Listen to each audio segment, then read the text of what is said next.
Gerai. Tai žodžiu, vyrai, amžinas klausimas visiems, kaip pereiti nuo pasimatymų iki draugystės.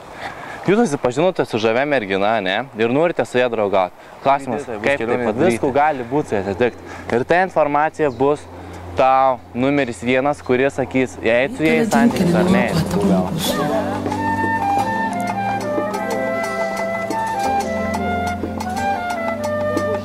Dabar mes pakalbėsim apie draugystę per atstumą.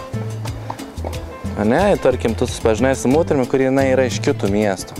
Ir kaip ta draugystė plėtoti, kaip tenais elgtis, taip toliau. Trumpai čia aš labai. Tokių draugysčių aš esu turėjęs porą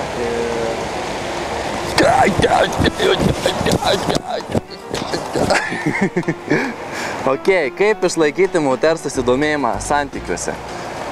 Čia yra esminis klausimas vyram, kad ta moteris nepradėtų žiūrėti į kitą vyrą, nepradėtų eiti į kairę.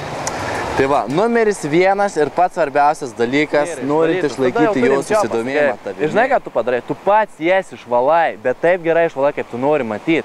Atsivedi ją, sakai, ateik biški miglę. Žiūrėk, matai dabar vaikštau, tragiškai, matai kaip nelimpa niekas. Va, pakeli, žiūrėk, matai kaip švariai.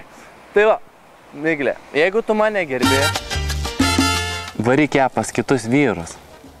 Čia yra dar labai svarbus dalykas. Kodėl? Pavyzdžiui, įsivaizduok, mes su draugė buvom nuėję į barą, ne?